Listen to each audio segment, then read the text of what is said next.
So we're very excited to have Dr. Kate Knuth with us today. She's the founder of Democracy and Climate LLC and has worked on research, policy, and solutions at the intersection of climate change and civic life.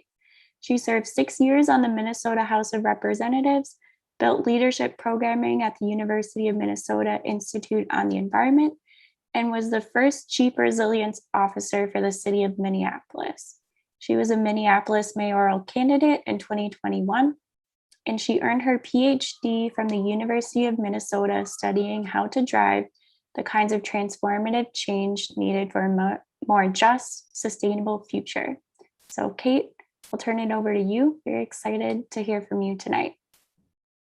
Well, hi, everybody. Thank you so much for having me on this warm, hot, humid spring evening, spring evening. Apologies, I was asking you to introduce yourself and you instead got cut and paste of a piece of a job application. If you want to know how I integrate anti-racism into my work, you can read that there as well. It's, I think, a really important part of climate work. But really excited to be in conversation tonight. I see some faces I recognize. Nice to see you, Catherine and Cheryl and others, and lots of new faces, which is exciting. And I am going to be talking about a subset of my work tonight about the work of city climate action planning, which is kind of a specific thing about climate action, but I think you all are very knowledgeable climate solutions, climate change, climate action folks. I too have taken the climate reality training when Al Gore was here in Minneapolis, and so I have a sense of the deep grounding many of you have gone into. So I think it'll be fun to go into a specific subset of where to focus action and activity. And going to run through my presentation and then open it up to questions. So I have a consulting company, Democracy and Climate, and I call the business that very intentionally because I think a significant part of the work we need to do is about strengthening our civic public life and how we are able to work together as citizens in a community and able to govern ourselves now and into the future. And I was one of the clients I've had for a few years is the 100% campaign, which is a coalition of unions, community-based groups, environmental groups, clean energy groups, who are pushing for a clean energy, climate equitable future in the state of Minnesota. And I basically do research and policy development work with them. And a few months ago, we published this paper, City Climate Action Plans in Minnesota, Overview and Review, which I think to this group sounds like a very exciting thing to focus on. And we really started digging into this because of an interest in adaptation and resilience policy in this state and action that was happening around that, but then published a paper about that, but shifted more specifically to city climate action plans. And the reason, one of the big reasons we focused on this is because cities really do matter for climate action. Here's a picture of the city of St. Paul, and as climate reality leaders, you can see a whole bunch of different ways that climate decisions are showing up in this picture. You know, a highway going through a city being a major one, and the car dependence of our culture, how dense a city is, the ability for people to live and work and play without reliance on a car, the way these buildings are developed, the amount of pollution that comes out of them. You know, even in the city of St. Paul, I remember a decade or so ago when their sustainability director had a really big project on parking ramps and reduced parking ramp energy usage, significant 40-50% because of changing out lights. So work in cities matters for climate action, whether it's smaller, changing out street lights to LEDs or the comprehensive planning that cities do. And cities have really important powers to act on climate. So one of the biggest ones is land use planning and regulation. So basically deciding where and how dense, how much parking, what requirements are in a building. You know, codes are more of a state thing, but land use planning is a really, really important climate tool in terms of the policymaking space. Infrastructure planning and investment is something that cities really focus on.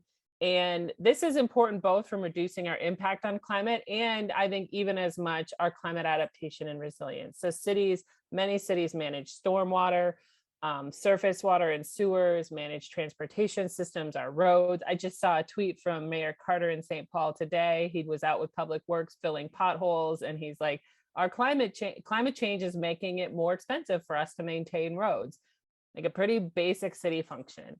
And many cities have significant responsibilities in terms of land management and land use. Cities are also, when I talk about the democracy part of this, they're a place where we can catalyze action. The comment about running for a city council because your city wasn't joining Green Step cities. Cities are a place where we are closest, very close to our government. You can connect in a way that is harder at the federal level or the state level, even as much as we in Minnesota can connect at the state level. And it's very close. It's a place that can really enlist people in the work of climate action.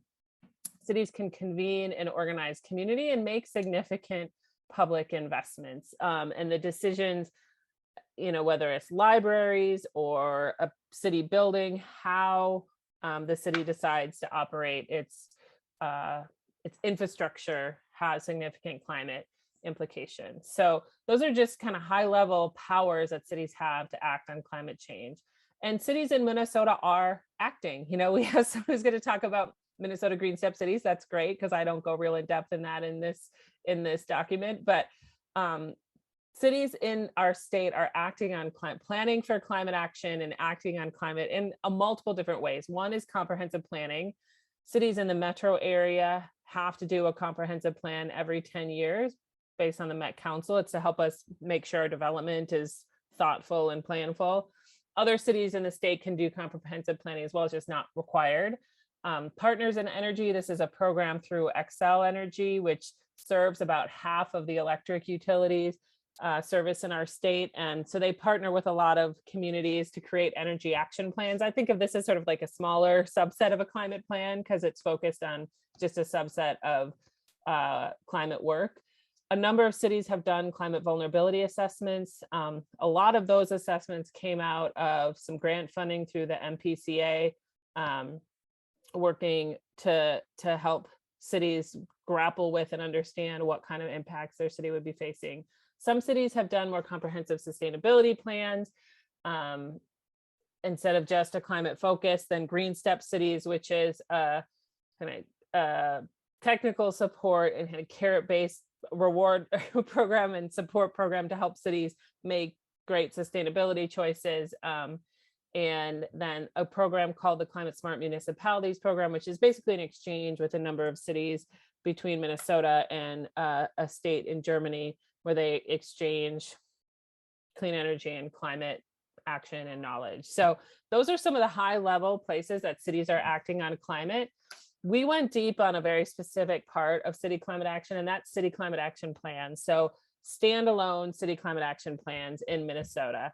And we found 13 cities have standalone climate action plans and Hennepin County. So we also did review Hennepin County. And it was funny, we published this paper with 12 cities, and then literally like 5 days later, Duluth released their plan. And so, which is great. It's like, this is a very active place where cities are working. And we went deep on these plans with like a side-by-side table of analysis, looking at the overall design of the plans and what they focus on, questions about how they engage with community. Was there a racial equity focus? What kind of implementation is talked about? How is it talked about in relation to other city plans? So questions like that. And then obviously greenhouse gas emissions reductions. What are the goals the city is setting? What sectors are they focused on? Going through all of these next to each other, it's pretty interesting. It's basically like buildings, transportation are 35 to 40%,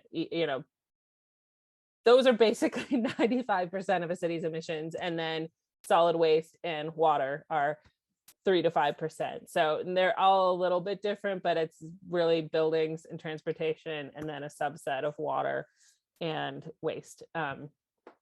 food obviously has a really important role, but it's not something that's really captured as much in these climate action plans. And then we asked about adaptation, or we had questions about adaptation and resilience. How are cities planning for the impact of climate change that's already underway and how it's going to continue to ramp up?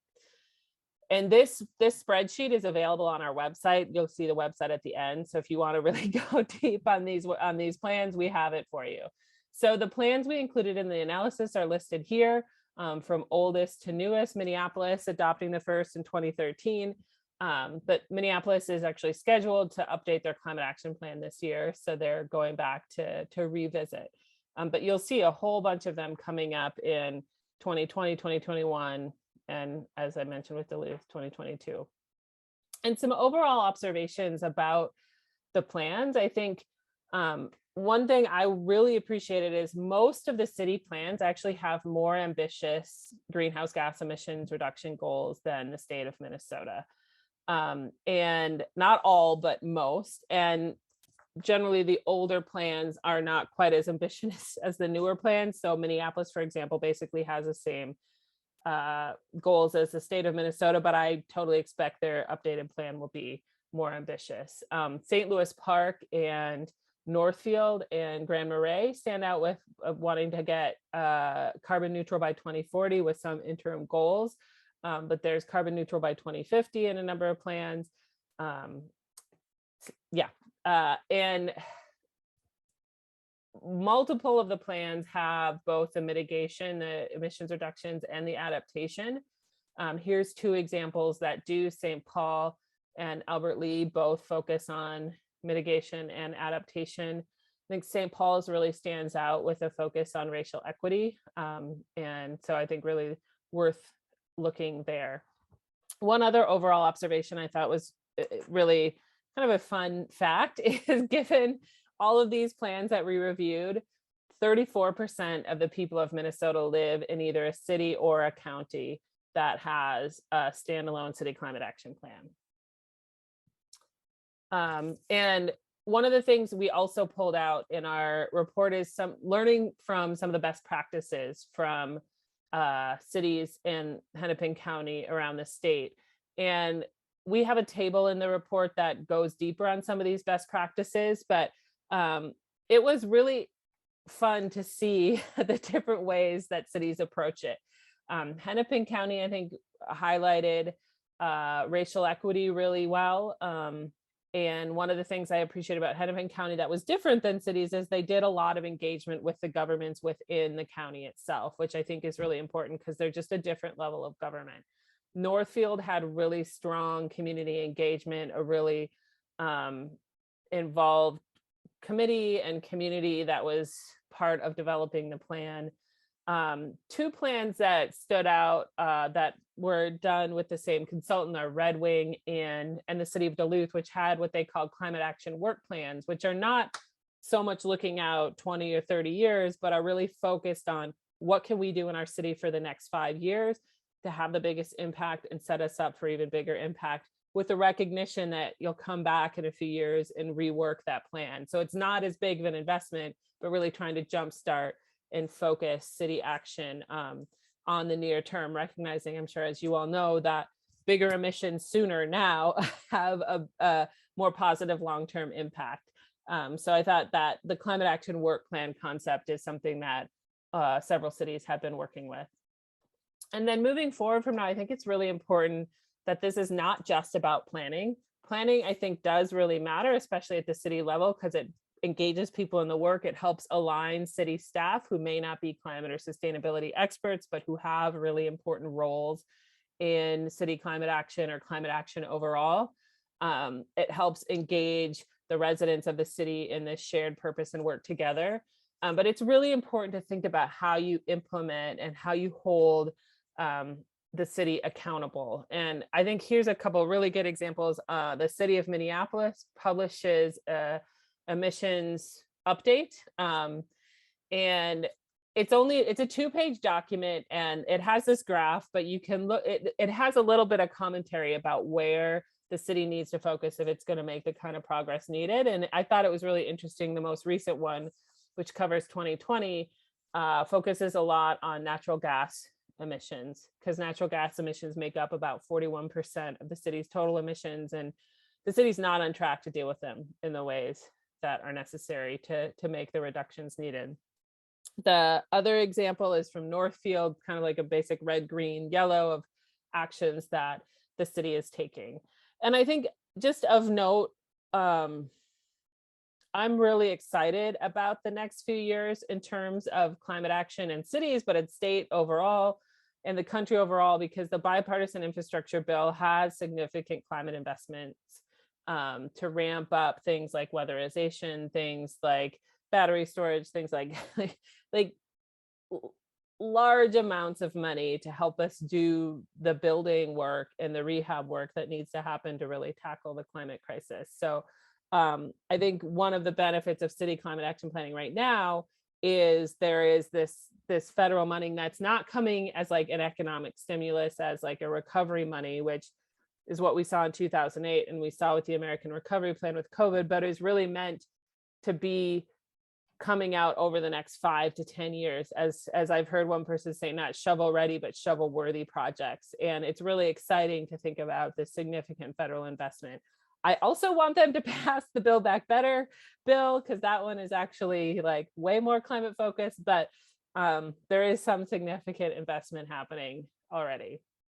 And then moving forward, we also, I think it's really important to note that cities are doing awesome work and they help focus people, and they're a really great place to invest time and effort, and cities cannot do it alone. Cities don't have the tax capacity or resources, both technical and financial, to move in the ways we need to move to address climate at the scale we need to. And so the state needs to step up with support. Here's one example of a bill that's moving this year to support city climate action planning. It's actually been amended, so it's now could support counties or school districts or townships. This is included in the House omnibus bill for climate and energy and a host of other things. It's not included on the Senate side. There's a whole bunch of other investments included on the House side and not included on the Senate side. So I would say one important thing for the next week and a half or so is contacting your legislators and saying, both House and Senate, but Senate's the bigger problem, just to be clear. The House, if the House bill passed, we'd have $650 million of climate investments in the state of Minnesota. Like, that'd be awesome. But talking about why it matters to you to invest in weatherization, to invest in city climate action planning, to invest in electric panel upgrades, to invest in electric vehicle infrastructure. So we have a significant budget surplus right now in the state of Minnesota, over $9 billion, and climate investments are one-time investments that make huge returns long-term, and there's also ongoing ones we can make that will continue to make a bunch of difference. So as I said, contact your legislators and Governor Walz if he needs to make it a budget issue too, a negotiation issue this week. And you can find this report online that I was talking about, the basis of my talk, at the 100% website. If you just go to the 100% website, there's a resources section, which has a link to several different documents, including this one, but that directly is the link to this report. And with that, I'm going to open it up to questions. Yeah, did any of the cities come up with any good ways to reduce natural gas use, fossil fuels? I know that's one of the most challenging things. People look at geothermal, they look at air source heat pumps, but everything seems to be not quite there yet. So. Yeah, I think this is one of the most exciting places. It's a place that I'm really focused right now, because I think it's a nut we're starting to crack, so to speak. Like, the electric power sector is decarbonizing. It needs to happen more and faster, but I think it's on its way. We know kind of how it's happening. We have a sense with transportation how to do it, with getting people out of their cars and electrifying transportation. Still a ton of work to do, but we kind of know how. And building decarbonization and industrial sector decarbonization is, I think there's a ton of work happening on it right now. The way I think about it is conservation and efficiency, like making our homes and our buildings as efficient as possible. Like, ramping up weatherization assistance is super helpful with reducing natural gas, because natural gas is used for heating. And then we need to electrify everything possible within homes. So dryers, gas stoves, water heaters, and heat pumps. And heat pump technology, from what I understand in my reading, is significantly improving. So if you have a good building envelope in a cold climate, a heat pump is a much more reasonable, effective thing now than it was maybe just a few years ago. The other piece of it is, I think in denser areas, why can't I think, district heating is helpful in terms of natural gas reduction. So the downtown St. Paul, for example, has district heating. And so basically the whole downtown is like on a grid up into the Capitol, and they have the power plant right by the Science Museum there. They burn wood, and that's what serves a lot of the heating and cooling needs in the city of St. Paul. Yes. The city of New York has banned new natural gas hookups. Yes, some cities and some states are moving there. I'm not sure Minnesota has grappled enough with it yet to be there, but I think that's where we need to be moving.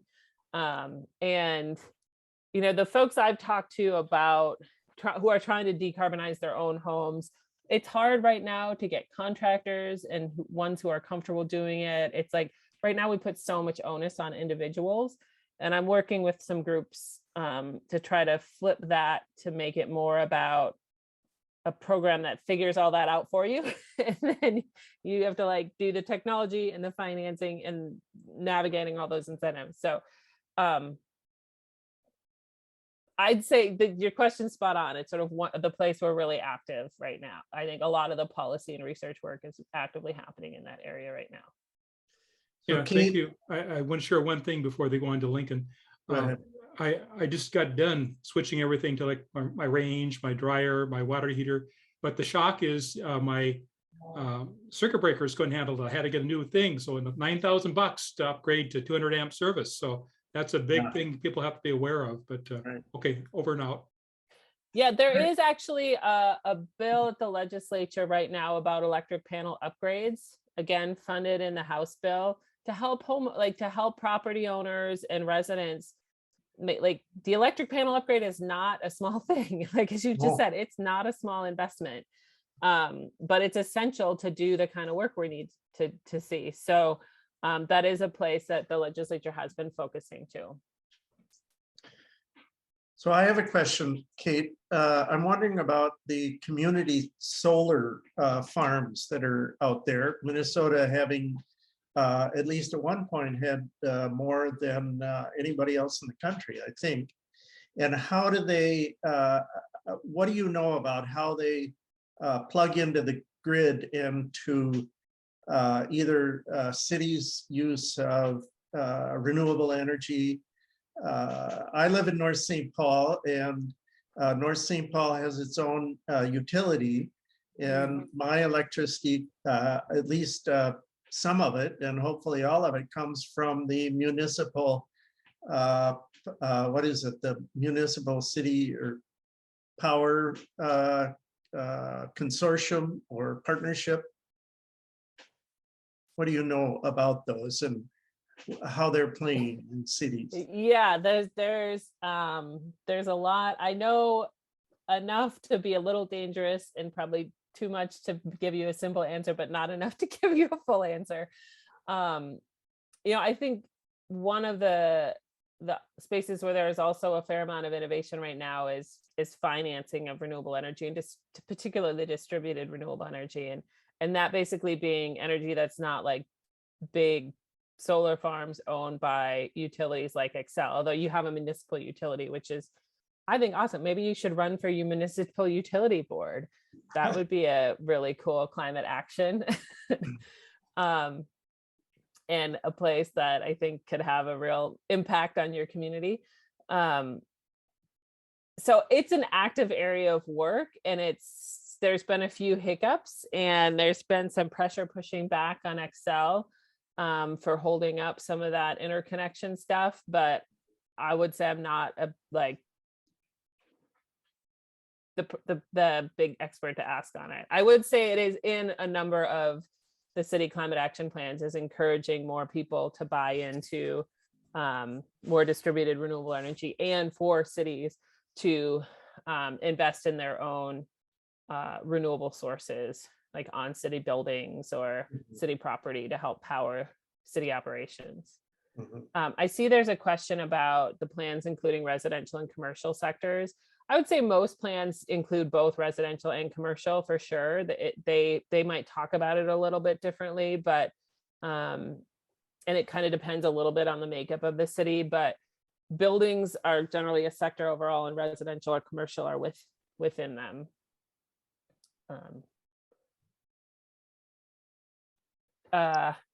Clark, do you want to ask your question, and then I'll go to Steve's in the chat? Sounds great. Yeah, I think I heard that Minneapolis's goal is like everybody is, carbon neutral, the entire city. And it just seems so ambitious. And I'm out here in the suburbs where it seems like the opposition would be so huge to do something like that. Like that's, I don't know. My question is, how can we make that happen? Just a simple one. That's the question of our time. This is like what I wake up and try to figure out every day. And it's not any one of us is not going to do it alone. And I think cities go at different paces and move in different ways and figure out different pieces of the challenge too. For me, it's like that level of ambition is what we need to do to avoid the worst impacts of climate change. And I think bringing it back to loving my community, wanting a place where my kid is able to grow up safe and healthy, and wanting every other parent to have that for their kid. And I, there's been debates in the climate community for years of like clean energy and health benefits and economic benefits. And those are all absolutely true. I will admit I'm someone who's very driven by climate as the overarching thing of why the economic and the health and the clean energy and the less energy costs are there, but I know that doesn't convince everyone. So I try to hold on to what matters to me and find my sort of group that I work with, and be willing to listen to how others are pushing it. And I would really encourage you to reach out to Larry Kraft from St. Louis Park, who's been doing some great climate organizing.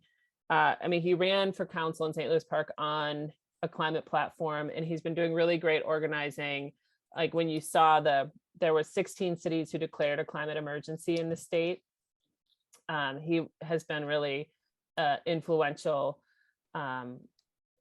organizing to make that happen. And then it's like, okay, you declared an emergency. Now what are you going to do? And that's what we're trying to figure out right now. I've already sent him an email. Great, perfect. I sent him a text. By the way, I sent you someone. You should talk to them. Thank you. And then there's the question about cities not having the funds to do projects, but financial incentives for residents or commercial to make upgrades to energy use. So utilities do have programs for conservation incentives. So I would encourage you. I have a home energy squad visit coming up. I hate to tell you, it's like I got this appointment in April and they couldn't come until June. This is a problem, in my opinion, the fact that I couldn't get an energy audit in my home for 3 months after I called them. We need to be moving faster than that. And there are some tax incentives. I know that there's I don't know what, I'm not an expert at navigating all these incentives. I know we got some tax incentive for our electric car, and when we put in a charger, there was some tax incentive. But part of our problem right now is we put so much burden on individuals to figure out how to do it themselves. And one of my missions, and I'm trying to figure out ways to do this, so if any of you all want to help me or find me a position or job to do that, I was trying to do it from the mayor's office, but it didn't happen. is to flip it. So we make it easier for people to do, I think, what they want to do, but we get busy, we get tired. Even as someone like myself, who's like a climate driven person, I didn't call for my energy squad visit until the IPCC report came out, and I freaked out and I finally made the call. And I do this stuff all the time for a living. So yes, there are incentives. I'd recommend looking at the Center for Energy and the Environment and the Home Energy Squad visits as a place to start if you haven't gone there. And go also to your utilities conservation and efficiency programs. You may be able to find some incentives there. So that's my short answer. Is it Hobie? Is that how you pronounce your name? That's correct. Thank Okay. you. Just to comment on the finance. Anybody who's in Minnesota might know about an organization called the Institute for Local Self-Reliance. And they share a lot of information about what different cities are doing around the country. One interview that I found particularly interesting was for Ithaca, New York. It's a city with a population of about 50,000, not a huge city. I don't know how big Rochester is, as an example, but they have two things that they're doing. First of all, they have a really dynamic clean energy advocate that they've hired, but his main effort has been to figure out how to attract private capital by reducing risk. And so this idea that the government always has to hand us something or provide an incentive is one mechanism that you can use. The other one that I'm pretty excited about is an organization, I'm not sure where they're based, David Roberts of Vox fame just interviewed, I think his last name is Frank, who is COO of a company called Sealed. And Sealed is putting together a plan for residential weatherization that's much like a PAYS program. In other words, you can weatherize your house top to bottom without paying anything up front, and they are paid back on the savings that you get in the process. So there are a lot of creative financial mechanisms that are evolving right now. And that's one of my 4 buckets of concern when I look at my local city is how are we going to finance this? Because the city always goes, oh no, we can't raise a SPLOST tax for it or that kind of thing. Yeah, I think you're totally right. I just put the website for Sealed in the chat because it's a really exciting company. It's when I was talking about, flipping it and making it easy and we figure out the financing and help you do it. Like they're doing it in the private sector and I'm really excited about that work. So definitely something for folks to check out. Because I think, government, I think has a really important role in making it less risky and in seeding innovation and in like certain subsets of the work, but it's not going to be able to do all of it without other significant investments. So Ithaca and this company, you are very knowledgeable. Those are the 2 that I would have put out too.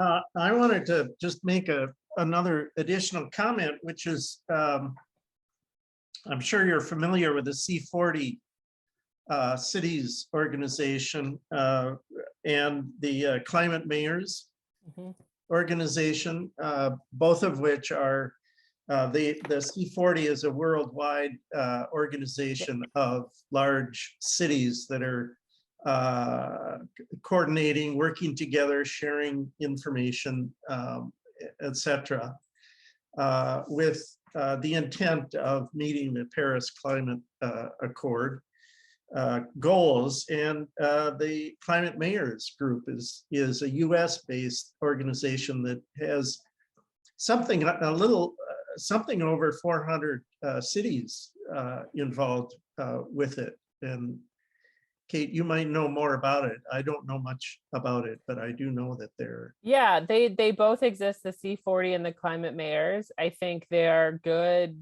ways to talk about it. I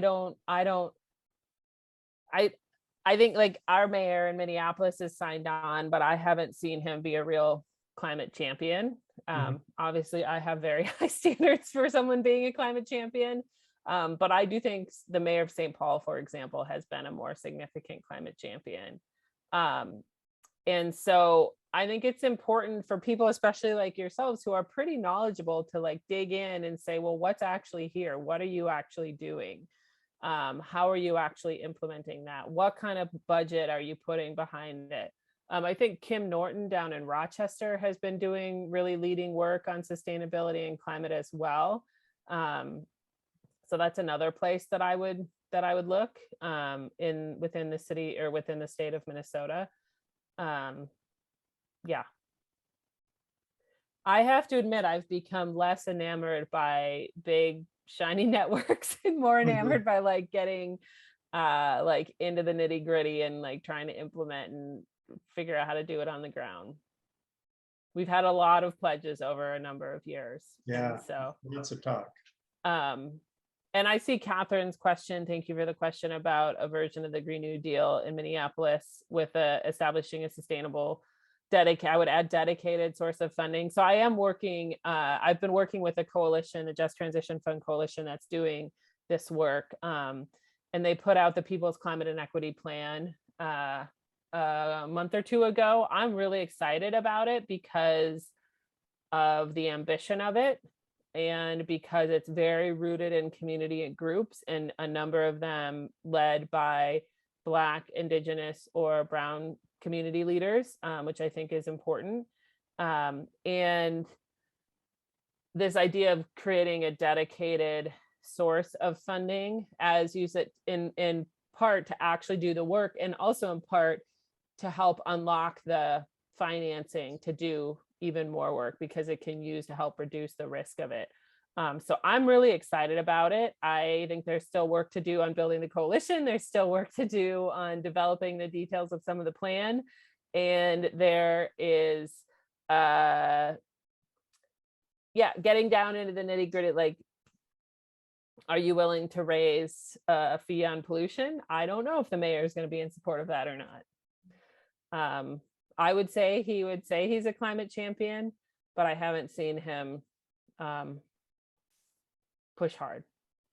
But the city is also going to be going through a climate action planning process, and it is part of our job as residents of the city to push to make that as ambitious and implementable as possible.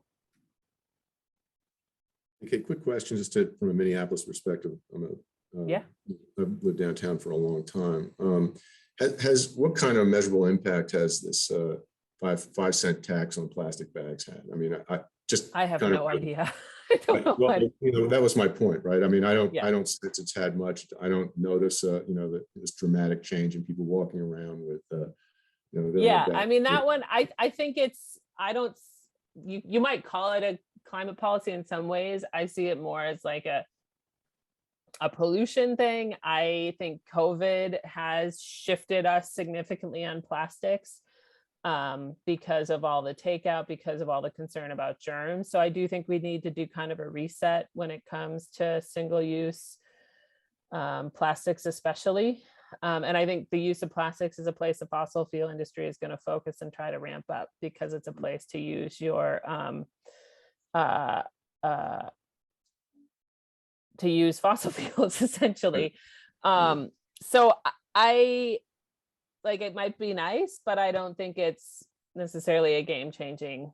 It was a little bit of a rhetorical question, because I just, why not just ban it outright? It's just a lot of cities have done it. Yeah, I mean, I think some of the biggest things on the table right now in Minneapolis, there's this Minneapolis Green New Deal, or People's Climate and Equity Plan. One of the biggest climate fights in the city right now is 24-hour bus lanes on Hennepin Avenue. So the city of Minneapolis has a transportation action plan voted for by every council member except for one, Lisa Goodman. And this is the first real test of that plan. And so it matters both for Hennepin Avenue itself, and it matters for, are we as a city actually going to follow through and do our plans? And obviously, I'm Minneapolis. You run for mayor and you get a little like into the weeds of your city. But I think this is applicable to other cities in that we when I focus on the end on implementation, it does matter. There's a reason a bunch of activism is focused right now on 24/7 bus lanes on Hennepin Avenue, because it's a test of our real commitment to our fancy shiny plans, our ambitious plans, or are they're just going to sit there and we're going to go back to, you know, local neighbors or status quo interests, kind of trying to keep it the same.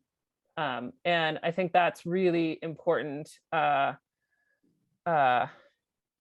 really important to be thoughtful about how these individual projects fit into our bigger ambitions in terms of reducing car reliance, reducing emissions, those sorts of things. So, you know, I support 24/7 bus lanes on Hennepin Avenue. I saw our public works director at the Bryn Mawr garage sales this week and informed her of that as well. So we'll see. While you're on that, sorry to dominate, but there was a few years ago some approved plan. I don't think it was ever funded, about actual streetcars on Hennepin, and I don't know if that's dead or what have you. So. It's pretty. This is getting in the weeds. There's a pot of money there but I don't know if it's ever going to happen.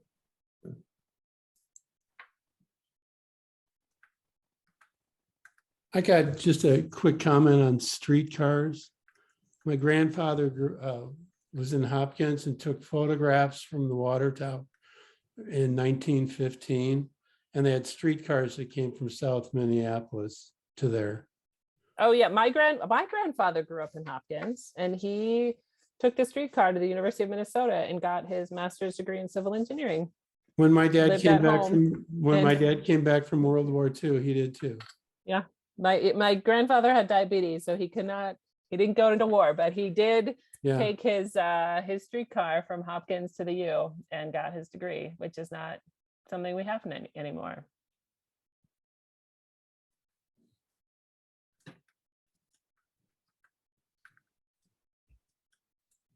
All right. Is there any other question? You only have 10 minutes. I hope I didn't take too much time from the Green Step Cities presentation. Right. Okay. I had one more question. A few days ago, I watched a recording from Climate Reality. I think it was Ken Berlin, the outgoing head of Climate Reality. He was talking about nuclear, and he was saying that their official position is, though they don't think it's very practical, the micro reactors look practical.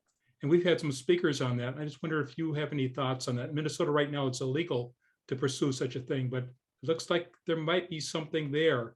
And I'm just kind of wondering what you're hearing. I think we need to, I am not totally anti-nuclear in the fact that I think we need to keep current carbon-free sources online. I personally, if I was thinking about my work as an activist or as an advocate or trying to do, I think there are places where we know with efficiency, with weatherization, with electric panel upgrades, with vehicles that we know work and are not going to be big fights and don't have some of the concerns of nuclear. It's not a place where I personally spend a lot of my time and effort because I don't see as much of the benefit of it. And I see a lot of the political fights of it. And I try to stay very focused on things. There's so much we know is doable, has technology that works, is not going to cause big political fights and potential waste and environmental justice issues for decades or centuries. So that's my personal take on nuclear. I'm not an expert on the technology because I haven't really spent the time focusing on it. All right. Well, thanks, everybody. People who get together on a Thursday night and talk about climate are my people, and you are the ones that keep me focused. And this work it's important and it can be hard. And it's the thing that keeps me going is knowing there are so many people like you who are willing to step up and help and push. And, I feel like every day I learn about another effort from someone somewhere that's helping move us in the right direction.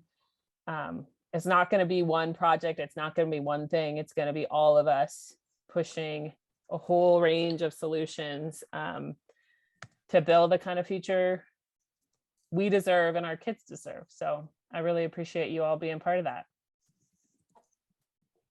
Thanks, everybody. And contact your legislators this week. It's an important week. There's a time-sensitive ask right now. And if you live in Minneapolis, 24/7 bus lanes on Hennepin Avenue. Those are my 2 to-dos coming out of this.